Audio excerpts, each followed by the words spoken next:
Hello friends, you are welcome in your own channel the grammar Guru.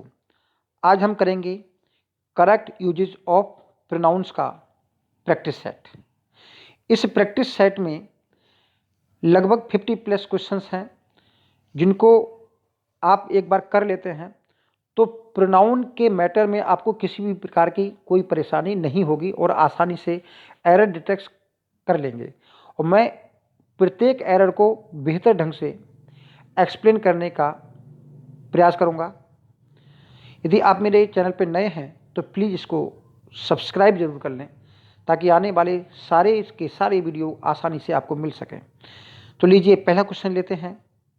John, I and Hari have finished our studies, no error.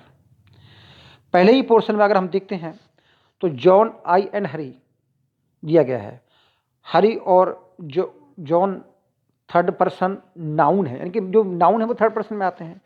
तो जबकि first, third और second person एक साथ हों तो उसका जो रूल रहता है वो 231 का रहता है, यानी कि पहले सेकंड पर्सन यूज होगा, फिर थर्ड पर्सन यूज होगा, फिर उसके बाद फर्स्ट पर्सन यूज होगा।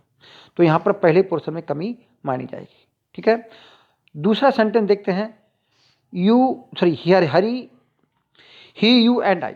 यहाँ पर ही, यू एंड आई दिया गया है तो इसको भी हम इसी क्रम में लगाना चाहिए।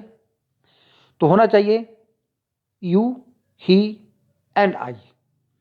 शैल arrange everything and shall not ask them for help. तो ये भी पोर्शन ठीक हो जाएगा। नेक्स्ट क्वेश्चन देखते हैं। I was surprised and pleased when I was informed of me winning the contest. तो यहां पर देखिए, बाकी ठीक है कि मी विनिंग में देखिए, जब यहां पर याद कर लीजिए जेरंड के पहले जो आएगा तो मी विनिंग नहीं होगा, माई विनिंग होगा। माई विनिंग, मेरा जीतना, ना कि मी विनिंग। मेरा जीतना आएगा तो माई विनिंग यहां पर ठीक हो जाएगा। तो ऐसा कहीं भी आए तो आप इसको माई विनिंग करेंगे क्योंकि जेरंड से पहले हम पजेसिव केस लगाते हैं। यहां पर देखो इन्होंने फोर्थ क्वेश्चन में क्या किया है। आवर डॉग में लुक फायर्स। हमारा कुत्ता जो है वो खतरनाक तो दिखाई देता है, वट, लेकिन यह की बात कर रहे हैं, लेकिन ये कुत्ते की बात कर रहे हैं।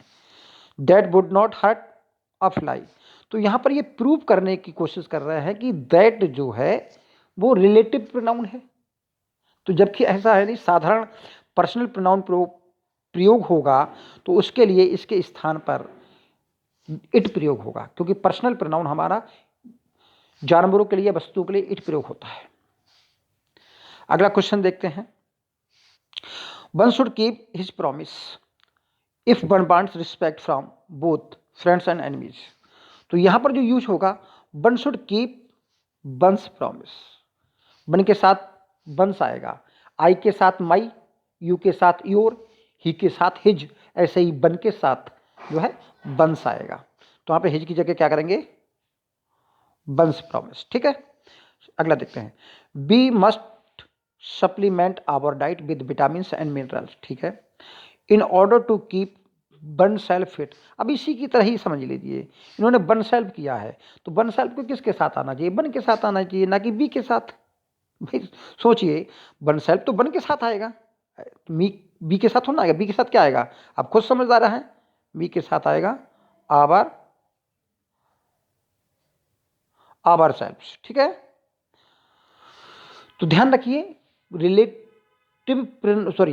जो आपका पजेसिव एडजेक्टिव होता है, माई, योर, आवर, ये सब अपने सब्जेक्ट के जो प्रोनाउन है उसके अनुसार प्रयोग होते हैं। अगले देखते हैं। No one can challenge destiny. कोई भी डेस्टिनी को चैलेंज नहीं कर सकता। ठीक है, कोई बात नहीं। इज नॉट इट, क्या ऐसा नहीं है, ये कहना चाह रहे हैं। तो पहली बात तो ध्यान रखिए, ये आपका जो है ये क्वेश्चन टैग है, और क्वेश्चन टैग का बेसिक रूल है कि अपने इस वर्ब और सब्जेक्ट के अनुसार लगता है। अगर ये पहला सेंटेंस आपका अफर्मेटिव है तो ये नेगेटिव बनेगा, और ये नेगेटिव है तो अफर्मेटिव बनेगा। पहली गलती तो यही है कि ये आपका नेगेटिव बना है, जबकि दोनों नेगेटिव एक साथ नहीं होंगे, क्योंकि ये भी नेगेटिव है, ये भी नेगेटिव है। दूसरी बात, इसकी जो वर्ब होती है उसी से बनेगा, तो बनेगा कैन दे। ठीक, तो पहले तो बात कैन से बनेगा, तो ये सही होना चाहिए। अगली बात, my friend is laborious and intelligent, is not it, तो इट जाया है। पहली बात, इज नॉट तो सही है कुल मिला के, तो इट किसके लिए आया है भाई? इस सब्जेक्ट के अनुसार आना चाहिए, तो क्या बनाना चाहिए? तो इज नॉट ही, तो यहां ही होगा, ठीक हो जाएगा।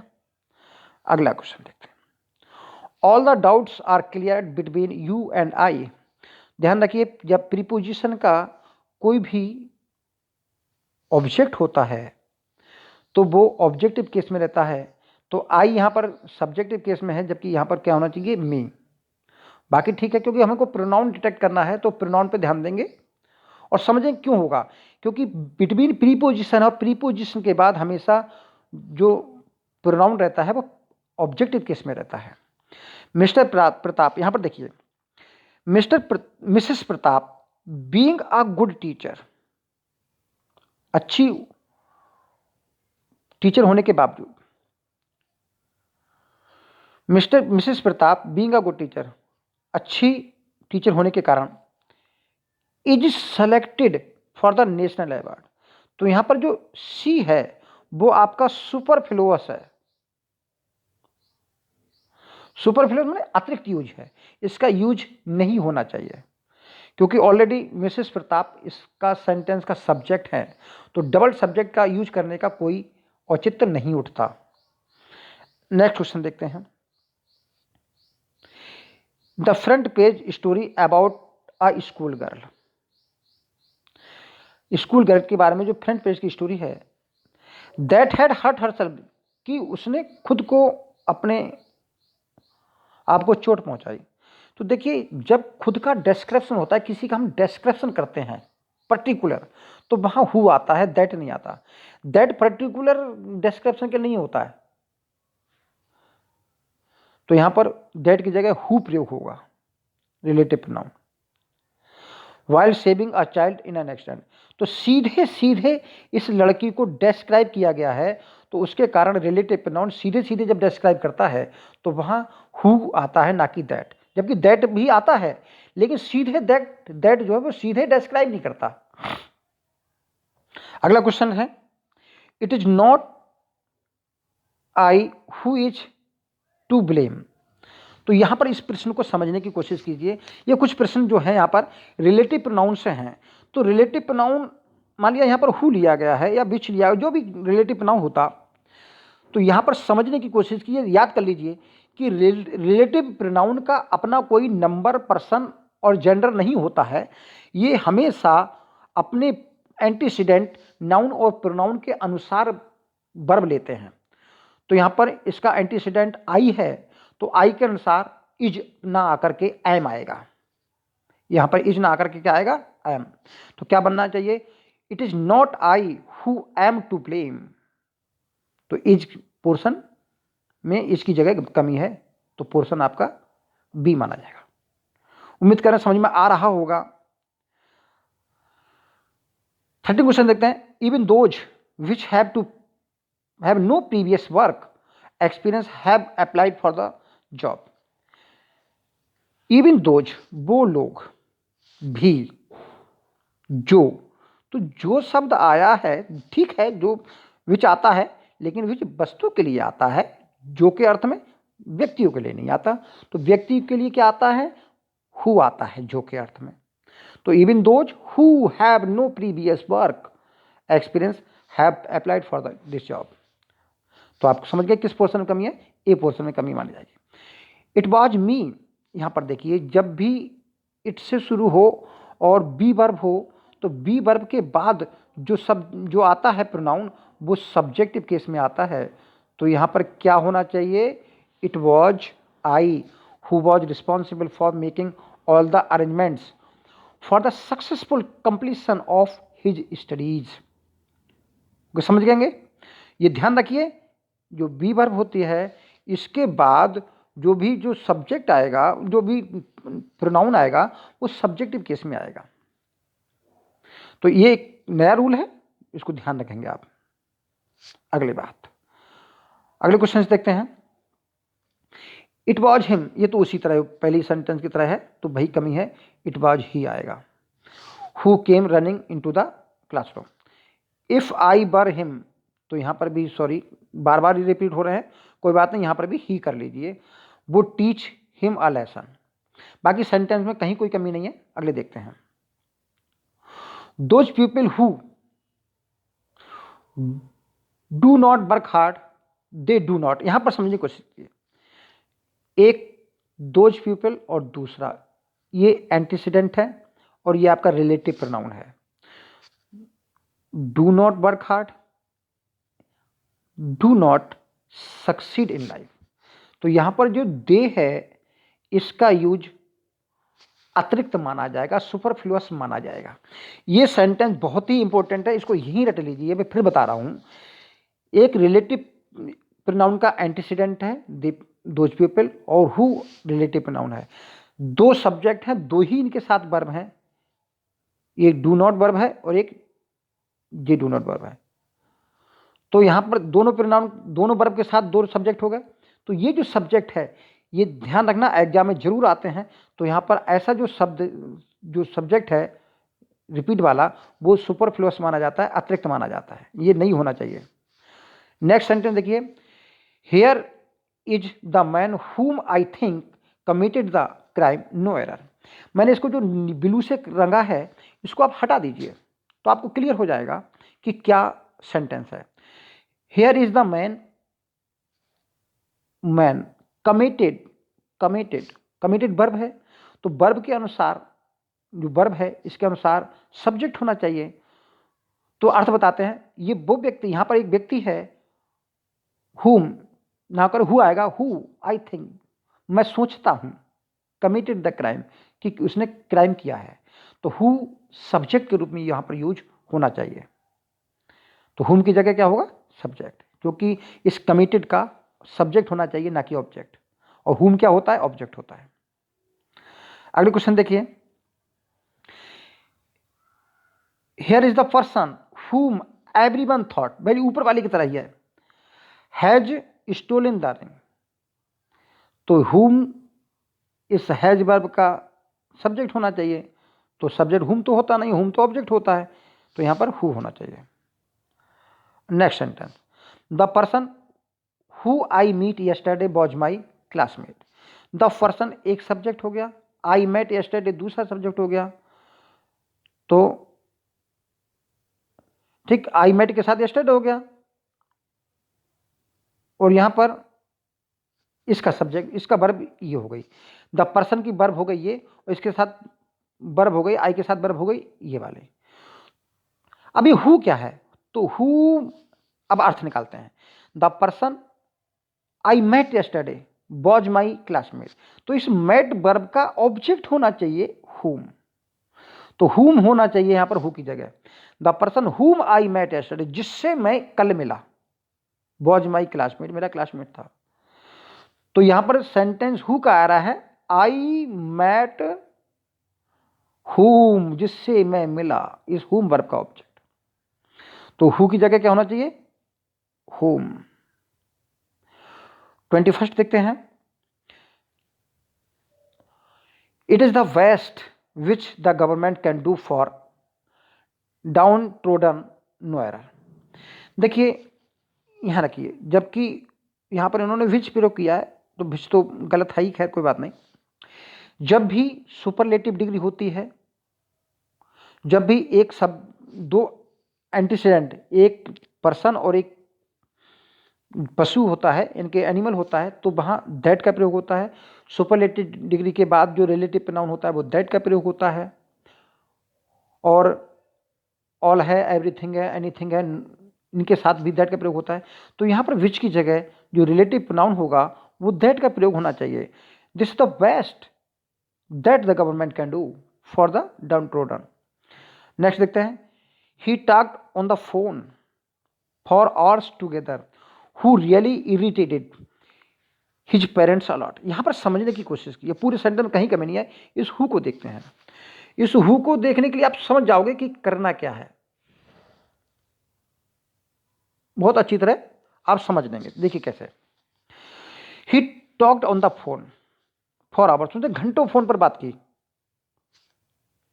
जिसने, क्या अर्थ निकल रहा है, जिसने, जिसने किसने, उसकी घंटों बात ने, उस लड़के ने नहीं, उसकी घंटों बात ने रियली इरिटेटेड हिज पेरेंट्स, उसके माता पिता को इरिटेट कर दिया। तो हु की जगह जो आएगा जिसने के लिए, वो आएगा विच। विच क्या है, उसकी बात। तो ये पूरे सेंटेंस के लिए विच प्रयोग हुआ है। जब पूरे सेंटेंस की बात आती है, नोट कर लीजिए, जब पूरे सेंटेंस की बात आती है तो वहां रिलेटिव प्रोनाउन विच प्रयोग होता है। अगली बढ़े, my house is farther than hers. अब यहां पर देखिए, ये पजेसिव है, और पजेसिव का जो हर्ष बनता है वो ये होता है HERS, हर्ष, ना कि एपोस्ट्रोफी लगा करके। तो ये कॉमन सी एरर है जो आमतौर पे पूछी जाती है, तो यहां पर आप आंख बंद करके पहचान लेना। अगला देखते हैं, आई शैल अवेल ऑफ। तो avail of this opportunity to meet you there, थोड़ा ऊपर कर लेते हैं तब हम देखते हैं। जब अवेल ऑफ होता है तो देखिए, अवेल है या ये शब्द नीचे है रिकॉन्साइल, जिसका अर्थ होता है बेमन से स्वीकार करना, और अवेल का अर्थ होता है लाभ उठाना। तो इन दोनों के बाद और भी शब्द हैं, जैसे अम्यूज है, रिजाइन है, एबसेंट है, इंजॉय है, एडजस्ट शब्द है एक। इनके बाद रिफ्लेक्सिव प्रोनाउन आता है myself, ourself, himself, herself, etcetera. तो I shall avail of myself this opportunity, तो यहां पर अवेल ऑफ के बाद क्या होना चाहिए, माई सेल्फ। ठीक, यहां पर बाकी ठीक हो जाएगा, बाकी सेंटेंस ठीक है। मैनी वुमेन रिकंसाइल, माने बेमन से स्वीकार करते हैं the demands of their in laws, अपने इन लॉज की डिमांड को। तो रिकंसाइल क्या आएगा, रिकंसाइल मैनी वुमेन है तो देम सेल्व्स। तो इसके बाद रिकंसाइल के बाद क्या आना चाहिए, देम सेल्व्स। अगला सेंटेंस देखते हैं, last summer I went to Shimla and enjoyed very much. तो एंजॉयड के बाद क्या आएगा, माई सेल्फ। अभी तो बोला था कि avail of reflexive pronoun, reconcile of reconcile के बाद रिफ्लेक्सिव प्रोनाउन, एंजॉय के बाद रिफ्लेक्सिव प्रोनाउन, एडजस्ट के बाद रिफ्लेक्सिव प्रोनाउन। ध्यान रखेंगे आप इसको, ठीक है। ही बाथ्ड हिमसेल्फ, इन्होंने बाथ के बाद हिमसेल्फ प्रयोग किया है, तो इसको भी ध्यान रखिए कि जो कुछ वर्ब ऐसी होती हैं जिनके बाद रिफ्लेक्सिव नहीं लगता, जैसे बात है, कीप है, स्टॉप है, turn, qualify, move, qualify, move. बहुत से प्रयोग आता है, मूव योर सेल्फ असाइड, अपने आप को एक तरफ हटाइए। अरे मूव असाइड होता है, तो इनके बाद क्या है, रिफ्लेक्सिव प्रोनाउन नहीं आते, ये ध्यान कर लेना। और मैंने जो वीडियो बनाया है प्रोनाउन पर, उसको देख लेना। अगला है, may I know to who I am speaking, मैं किससे बात कर रहा हूं। तो हु की जगह सीधी सादी बात है, इस स्पीकिंग वर्ब का ऑब्जेक्ट है, तो यहां पर हुम आएगा। I know whom I am speaking to, या to whom I am speaking. 29 है, put you in my position and you will realise the problems faced in my profession. अपने आप को मेरे जगह रखकर देखो तो तुमको महसूस होगा कि मैं इस प्रोफेशन में क्या प्रॉब्लम फेस कर रहा हूं, ये कहना चाह रहा है। तो पुट योर सेल्फ आएगा, पुट योर सेल्फ, अपने आप को रखो, माई पोजिशन, अपने आप को मेरी पोजिशन रखो, एंड यू विल रियलाइज, तब तुमको महसूस होगा। उम्मीद कर रहे हैं समझ में आ रहा होगा ये। नेक्स्ट देखते हैं, each of them has to understand their responsibility no error. तो देखिए each of them singular subject है, ईच के अनुसार, तो यहाँ पर हैज़ टू सही है, देयर गलत हो गया क्योंकि सिंगुलर सब्जेक्ट है तो उसके साथ आने वाला जो पॉजिटिव है वो भी सिंगुलर ही होना चाहिए, तो क्या होना चाहिए, हिज। नेक्स्ट देखते हैं, a good friend of me, a good friend of me, एक की बात हो रही है, has been in London for 20 years, no error है। तो a good friend of me ना होकर के ऑफ माइन होगा, क्या होगा, ऑफ माइन। यहाँ पर ऑब्जेक्ट थोड़ा नहीं है, यहाँ पर माइन, एक गुड फ्रेंड ऑफ माइन होगा।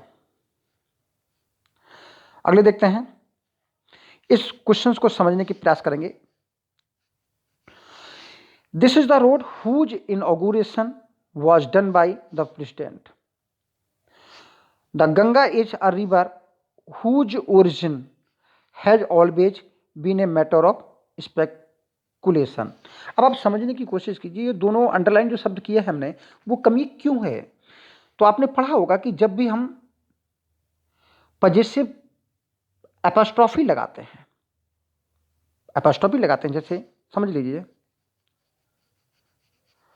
राम स्पेन किया हमने, तो ये एपोस्ट्रॉफी जो लगा है, पजेसिव केस लगा है, ये किसके साथ लगा है, ये जीवित प्राणियों के साथ लगता है।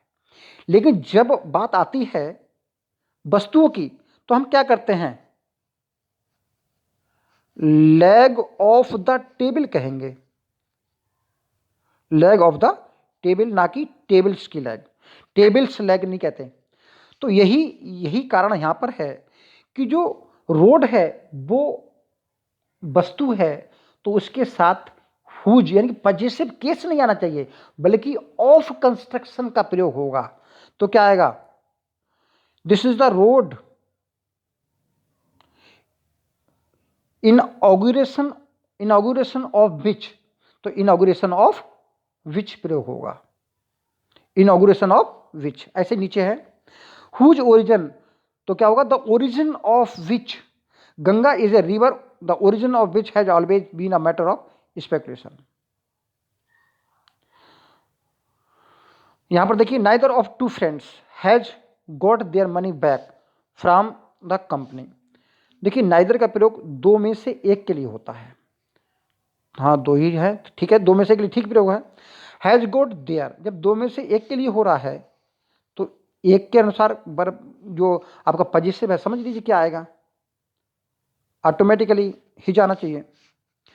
इट इज डिफिकल्ट टू से who is better of the to. यहां पर समझ लीजिए, इसको ऊपर कर लें थोड़ा सा, देखिए इन दो सेंटेंस को एक साथ समझते हैं। इट इज डिफिकल्ट टू से हु इज बेटर, कौन अच्छा है, ऑफ द टू प्लेयर्स। यहां पर बात हो रही है चयन की, चुनने की बात होती है। जब चुनने की बात होती है तो हमेशा जो प्रोनाउन है वो विच आता है, और ये इंटरोगेटिव प्रोनाउन है, और इंटरोगेटिव प्रोनाउन विच आता है जब चुनने की बात होती है। इस बात को नोट कर लें कि जब चुनने की बात होती है, यह बहुत बार प्रश्न आता है, ये जब चुनने की बात होती है तो रिलेटिव प्रोनाउन विच आता है। तो क्या आएगा, it is difficult to say which is the better of the two players. Same question नीचे, the master did not know which of the servant, क्या आएगा, which of the servant broke the expensive, कुछ रह गया है, expensive pot कर लो, तो यहां पर क्या आएगा, विच। अगला क्वेश्चन देखते हैं, each girl was given a packet of sweets. तो देख ईच गर्ल है, was given a packet of sweet, ठीक है, यहाँ पर ठीक है। एंड सी, तो सी का मतलब यहाँ पर नहीं है, यहाँ पर सी वॉज हैप्पी, यहाँ पर सबके लिए आ गया है फिर, और वो खुश थी, तो यहाँ पर आएगा and they were happy, they were, सभी लड़कियों, they were happy. Myself and he will manage everything, तो यहाँ पर क्या आएगा, सब्जेक्ट है तो आई नहीं, माई सेल्फ ना करके आई आएगा, आई एंड ही। दूसरा ये क्रम भी गलत है, तो यहाँ पर आएगा ही एंड आई। विल मैनेज, ठीक है, समझ गए होंगे। नेक्स्ट देखते हैं, मिस्टर शर्मा अपर रिप्रेजेंटेटिव। देखिए आप he will attend the meeting on our behalf, ठीक है। मिस्टर शर्मा अवर रिप्रेजेंटेटिव, ये आपका कौन सा प्रयोग हुआ है? ये आपका प्रयोग हुआ है केस इन अपोजिशन, तो इसको हमने नाउन के अपोजिशन में रखा है, तो वो सेम काम करता है, तो एक ही सब्जेक्ट है। विल अटेंड, यही जो है आपका सुपरफ्लुअस है, यानी कि इसका अतिरिक्त यूज है, क्योंकि एक ही वर्ब है, एक ही सब्जेक्ट है, तो इस वर्ब के लिए एक्स्ट्रा थोड़ा करना होता है। तो mister Sharma our representative will attend the meeting on our behalf, तो ही हट जाएगा। वन ऑफ देम, ठीक, उनमें से एक, forgot to take their passport. अब समझ लीजिए वन के साथ देयर थोड़ा होता है, ही जाएगा। बाकी सेंटेंस ठीक है, ये सेंटेंस समझने की कोशिश कीजिए। Being a rainy day I could not go to school nowhere. जब हम पार्टिसिपल का यूज करते हैं, प्रेजेंट पार्टिसिपल से जब हम या सेंटेंस को जोड़ते हैं, तो दो तरह से होता है। एक, दोनों सेंटेंस में एक ही सब्जेक्ट होता है, तो वहाँ एक ही सब्जेक्ट होता है, तो उसी के साथ प्रेजेंट पार्टिसिपल और जो मेन वर्ब है वो यूज होती है। और दूसरा होता है जब दोनों सेंटेंस में अलग अलग कर्ता होता है, तो प्रेजेंट पार्टिसिपल जो कारण बताने वाला कर्ता होता है, कारण का काम करता है, उसके साथ रहता है, और उसको हम क्या कर देते हैं, उसे हम एब्सोल्यूट कर देते हैं, तो वो उसके प्रेजेंट पार्टिसिपल के पहले रहता है, यहां रहना चाहिए। अब इसको सेंटेंस में देखते हैं। Being a rainy day, rainy day होने के कारण आई कुड नॉट गो आउट, मैं गो टू स्कूल, मैं स्कूल नहीं जा सका, तो आई के साथ वर्ब कुड लगा है, लेकिन बीइंग भी आई के साथ होना चाहिए, नहीं है, तो नेचुरल है कि सब्जेक्ट अलग अलग रहे होंगे। तो ये बीइंग किसके लिए स्टैंड कर रहा है? ये बीइंग कर रहा है रेनी डे के लिए, तो यहां पर इस बीइंग से पहले जो आएगा वो आएगा इट, और जो कि एब्सोल्यूट कहलाएगा। It being a rainy day, rainy day होने के कारण। दूसरे सेंटेंस देखिए, बीइंग अ डेस्टिट्यूट, डेस्टिट्यूट का मतलब होता है निराश्रित, बेघर का, जिसको अगर हम वन वर्ड बोलें तो कहते हैं अनिकेत। बीइंग अ डेस्टिट्यूट, निराश्रित होने के कारण, I admitted him to an orphanage, तो मैंने उसको ऑर्फनेज में क्या कराया, एडमिट कराया। तो जो बीइंग है वो ही के अनुसार आना चाहिए, तो यहां पर सब्जेक्ट जो एब्सोल्यूट में रहेगा वो ही रहेगा। He being a destitute I admitted him to an orphanage. इस प्रेजेंट पार्टिसिपल को समझने के लिए इसका सही यूज क्या है, सेंटेंस में कैसे जोड़े जाते हैं, तो जो सिंपल सेंटेंस हमने जोड़े हैं प्रेजेंट पार्टिसिपल से, एक एब्सोल्यूट द्वारा और दूसरा दोनों सेंटेंस में ये करता है, दोनों का वीडियो आप जरूर देख लेना तो इसको समझ जाएंगे। अपने आप में ये बहुत कठिन होता है, और इसका यही एक तरीका होता है कि जो पार्टिसिपल है वो किसी ना किसी सब्जेक्ट के लिए स्टैंड जरूर करता है, तो वो सब्जेक्ट इसके साथ जरूर, इन सब्जेक्ट रेफरेंस बोलते हैं, वो जरूर होना चाहिए। सब्जेक्ट रेफरेंस नहीं है तो ये गलत हो जाएगा।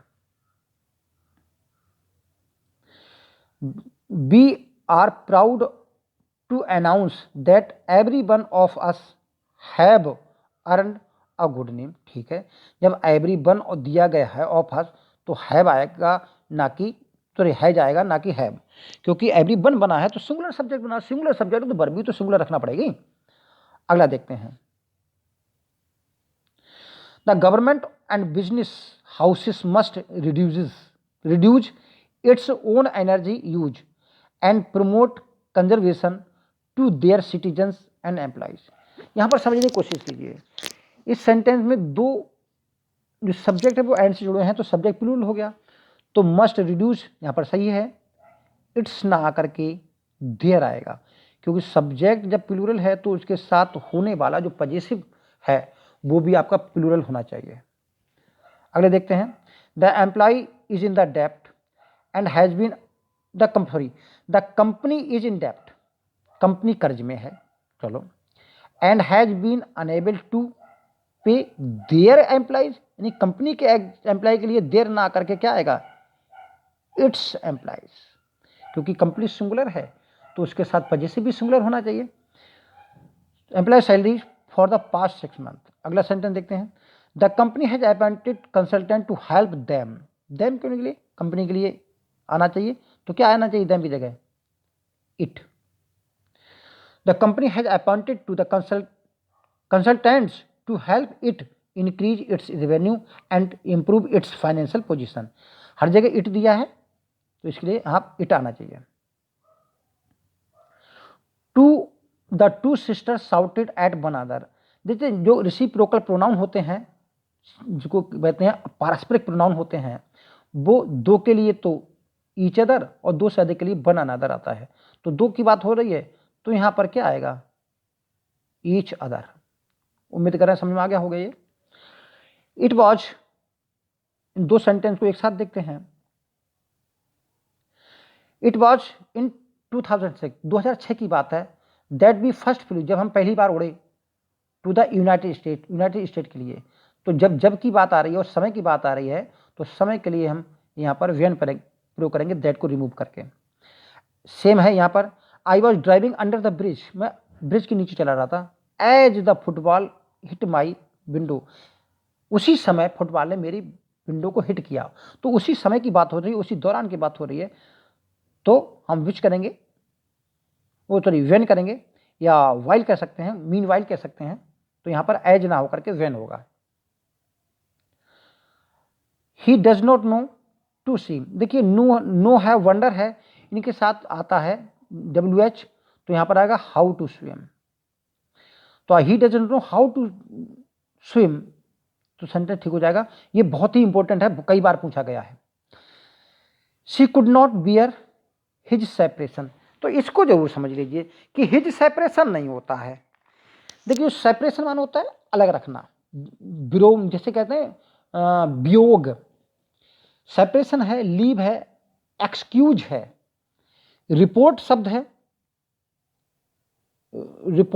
है, और आपका रिपोर्ट है और फेवर है, ये कुछ शब्द हैं, पार्डन है, इनके साथ जो आपका रिफ्लेक्स सॉरी पजेसिव है वो नहीं आता, बल्कि इसका यूज होगा वो होगा सेपरेशन फ्रॉम हिम, इस तरह बनेगा इसका कंस्ट्रक्शन। इस कंस्ट्रक्शन में ये सही माना जाएगा, ठीक है, इसको याद कर लें। इन शब्दों को हमने दे रखा है रिलेटिव प्रोनाउन के प्रोनाउन की टेबल वीडियो में, उसमें देख लेंगे आप, तो समझ गए। सी पोर्शन कम आ जाएगा।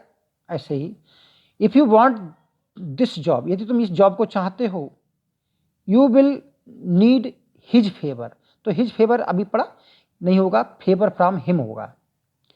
53 देखते हैं, the audience are requested to be in its seat, audience बहुत वचन है तो इसके साथ प्लूरल आएगा their seat, and stay away from the track, ठीक है। ये लास्ट क्वेश्चन बच रहा है, द नंबर ऑफ व्हीकल्स, ये समझने की कोशिश कीजिए, इंपॉर्टेंट क्वेश्चन है।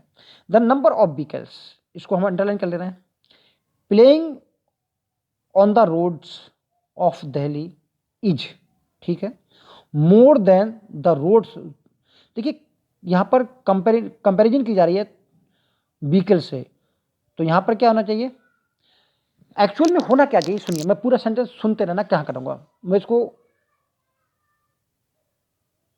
यहाँ पर लाइन खींच दे रहा हूँ, यहीं पर क्या लिखेंगे, the number of vehicles playing on the roads of Delhi is more than the number of vehicles, तो यहाँ पर क्या होना चाहिए, the number of vehicles on the roads of Bangalore, समझ गए। तो इस द नंबर ऑफ व्हीकल्स को लिखने के लिए हम कहेंगे दैट ऑफ, तो दैट ऑफ प्रोनाउन है इस शब्द के लिए, तो क्या आएगा, the number of vehicles playing on the roads of Delhi is more than that of on the roads of Bangalore. ये इसका एक्चुअल है। उम्मीद कर रहे हैं आपको वीडियो समझ में आया होगा। आप मेरे चैनल को सब्सक्राइब करें, शेयर करें, लाइक करें। Thank you, all the best.